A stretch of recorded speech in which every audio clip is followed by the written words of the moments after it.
A taxi driver took a midnight ride in the heavy rain. When he arrived, a crying millionaire widow whispered, "Please, stay with me tonight." The rain drummed against the windshield of Ryan O'Connor's taxi as he navigated the empty streets of downtown Chicago. At 28, Ryan had been driving nights for 3 years now, ever since he'd lost his job at the construction company. The night shift wasn't ideal, but it paid the bills and gave him time during the day to help care for his aging mother. Ryan had the kind of face that inspired trust. Earnest brown eyes, dark hair that always seemed slightly tousled despite his best efforts, and the build of someone who worked with his hands. He wore a simple gray t-shirt under his taxi company jacket, practical clothes for a practical man who'd learned early that life rarely went according to plan. The storm that night was fierce even by Chicago standards. Rain sheeted down in torrents, turning the streets into rivers and sending most sensible people indoors. Ryan's radio had been quiet for the past hour. Who would call for a cab in weather like this? Then, at 11:47, his dispatcher's voice crackled through the radio. "Car 12, we've got a pickup at the Pemberton Estate on Lakeshore Drive. Customers waiting." Ryan knew the address. Everyone in Chicago knew the Pemberton Maine old money, philanthropy, society pages. He'd driven past the mansion before but never imagined he'd be called there.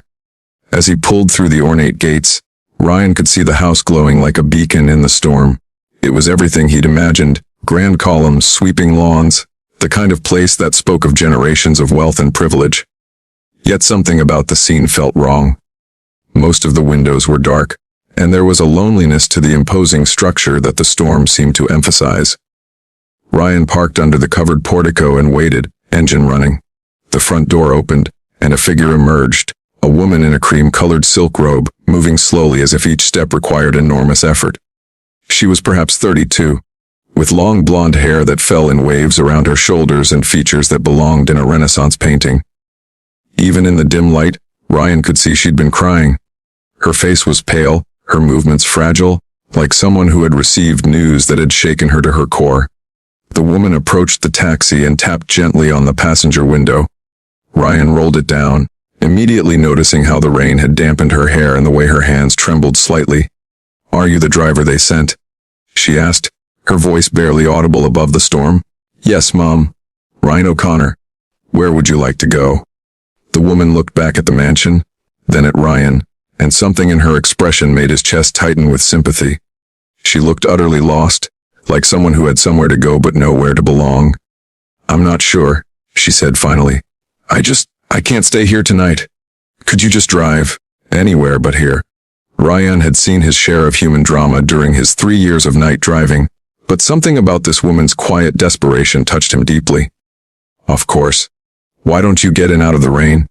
The woman slid into the back seat, pulling her robe closer around her. Ryan could see her reflection in the rear view mirror, tears flowing silently down her cheeks, her hands clasped tightly in her lap. "I'm sorry," she said suddenly. "I should have thought this through better. I don't even know where I want to go." Ryan adjusted his mirror so he could see her more clearly. No need to apologize. Sometimes we all need to get away, even if we don't know where we're going. "I'm Ryan, by the way." "Caroline?" she replied, offering a watery smile. "Caroline Pemberton?" Ryan had suspected as much from the address, but hearing the name confirmed it. The Pembertons were Chicago royalty, known for their business empire and charitable work.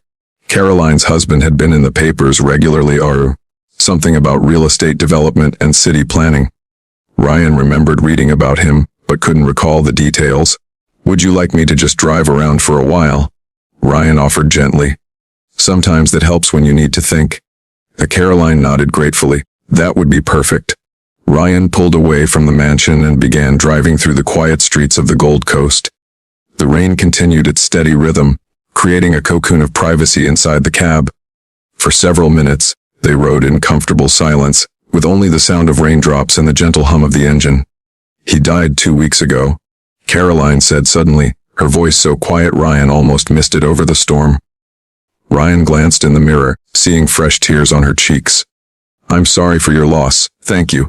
Richard, my husband, he had a heart attack at his office. Just collapsed at his desk."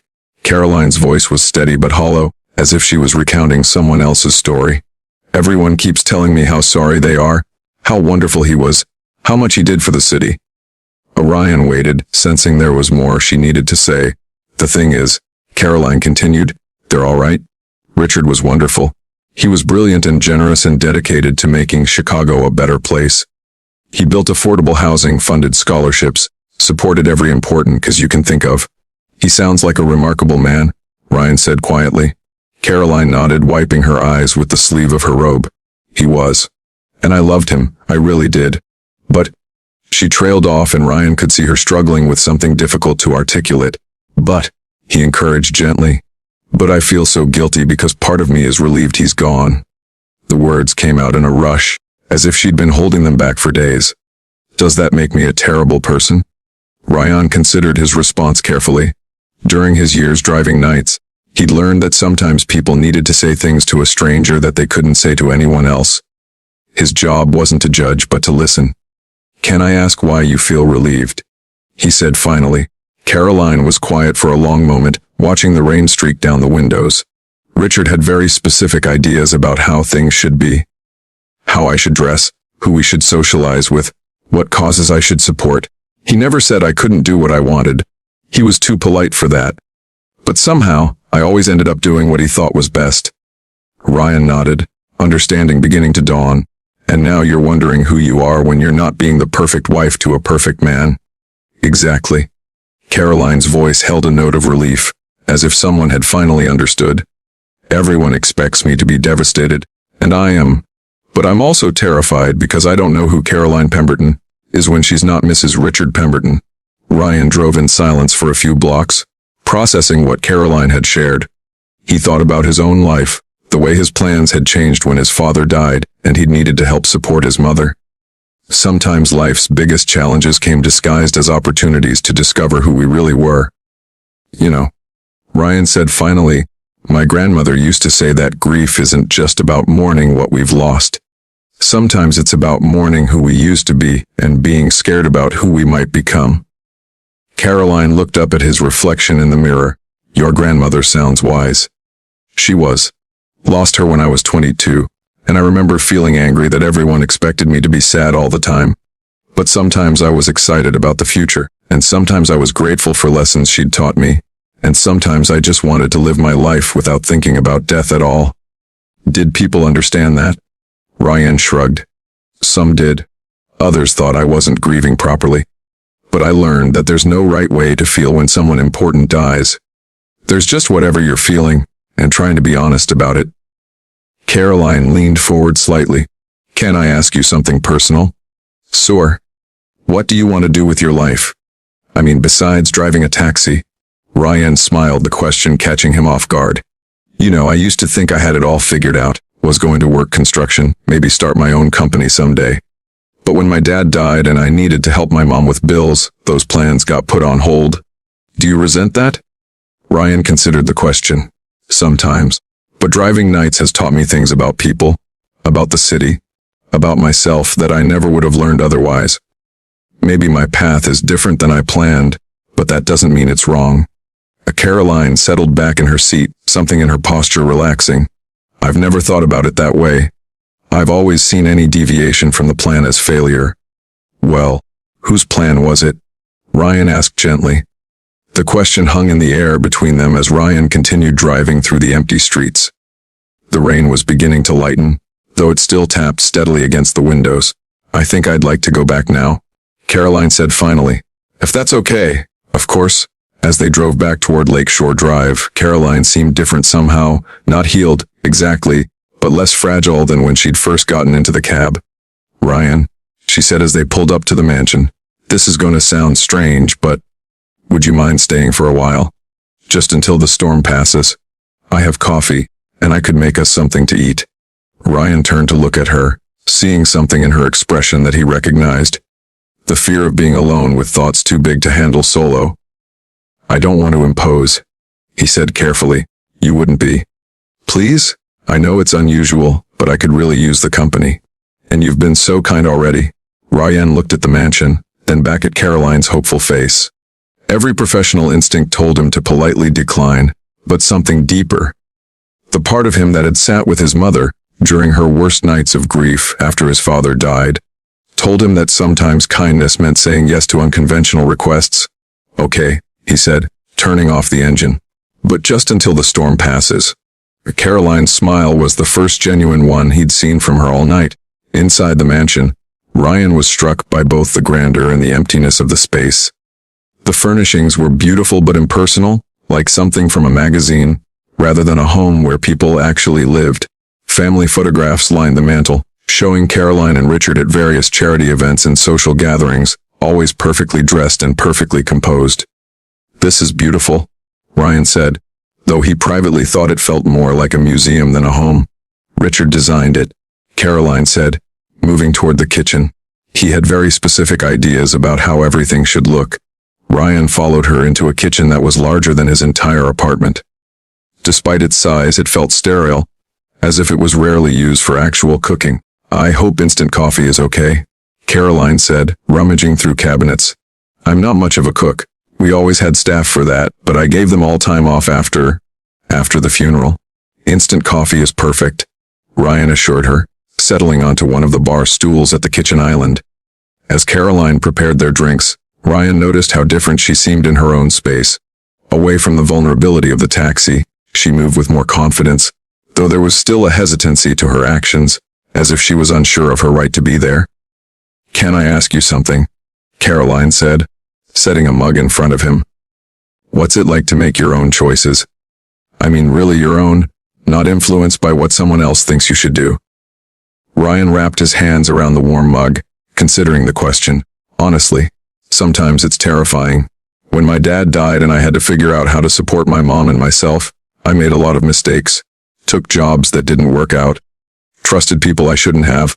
But even the mistakes felt like mine, you know.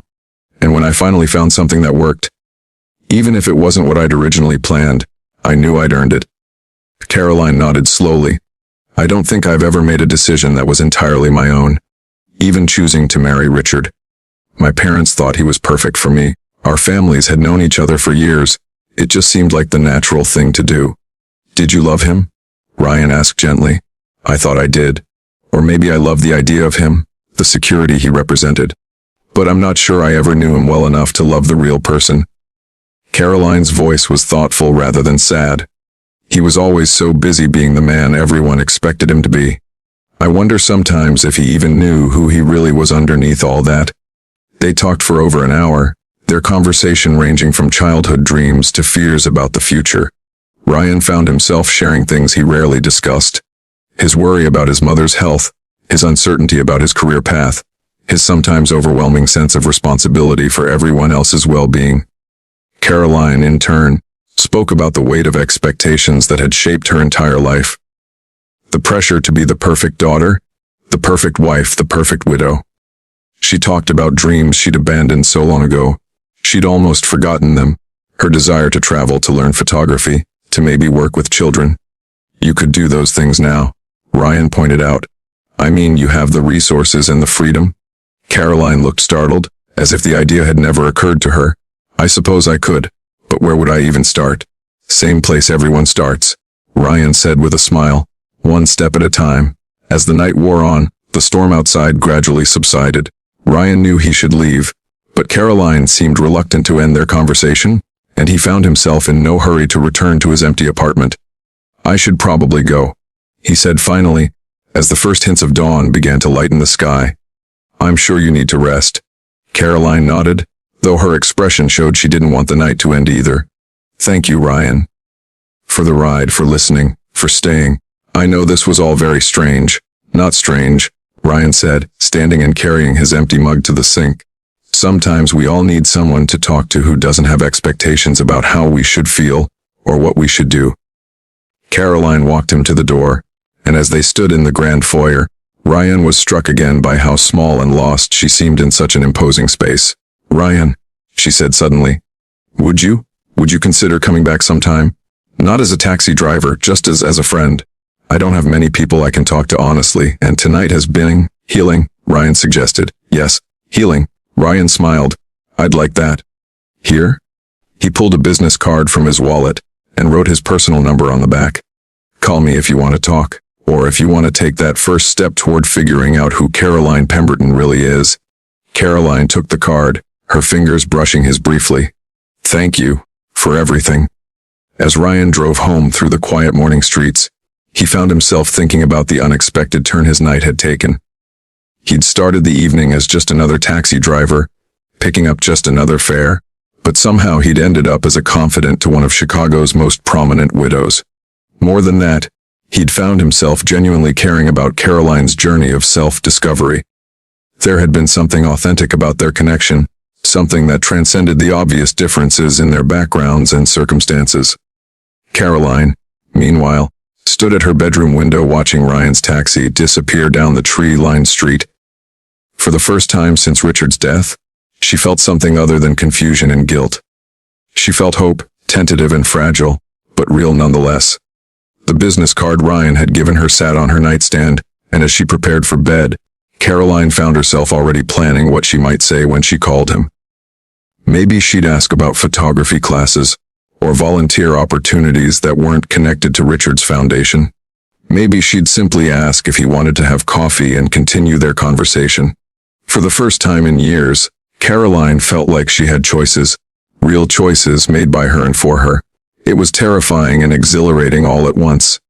Over the following weeks, Caroline and Ryan developed an unlikely friendship. She would call him when she felt overwhelmed by decisions or needed perspective on navigating her new independence. He would share stories from his taxi driving adventures and offer practical advice about everything from budgeting to dealing with well-meaning but intrusive relatives. Caroline took her first photography class at a community college, registering under her maiden name to avoid recognition.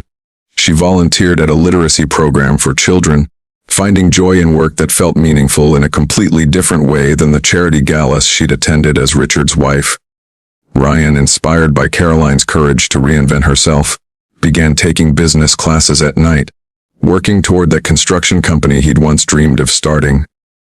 Caroline insisted on paying for his tuition, framing it as an investment in a friend's future rather than charity. "You gave me something priceless that night," she told him when he protested her generosity. "You gave me permission to be human, to have complicated feelings, to start over. Let me give you something back." Their friendship raised eyebrows in Caroline's social circle. The prominent widow and the taxi driver seemed an unlikely pair, but Caroline found she cared less and less about other people's opinions. Ryan had taught her that authenticity was more valuable than approval, and that real connections were built on understanding rather than shared social status. Months later, as they sat in a small cafe in a part of Chicago Caroline had never visited before her night of wandering, she reflected on how much her life had changed. "Do you ever think about that night?" Caroline asked, stirring her coffee thoughtfully. "The storm, the taxi ride." Ryan smiled. "All the time. It's funny how one random call can change everything." "It wasn't random," Caroline said quietly. "I think we both needed exactly what the other had to offer that night. You needed to remember that your kindness matters, and I needed to remember that I had choices." "And now?" Caroline looked around the bustling cafe, at the diverse group of people living their ordinary, extraordinary lives. "Now I'm learning who I am when I'm not trying to be who everyone else expects me to be. It's harder than I thought it would be, but also more rewarding." Ryan nodded, understanding exactly what she meant. "My grandmother used to say that the bravest thing you can do is live your own life instead of the life others have planned for you." "Wise woman," Caroline said, echoing words she'd spoken months ago in the back of his taxi. She was. "I think she would have liked you, the real you, not the society page version." Caroline smiled, and Ryan was struck by how different she looked now, still elegant and beautiful, but in a more natural, unguarded way. She wore jeans and a simple sweater instead of designer clothes, and her hair fell loose around her shoulders instead of being styled into perfect waves.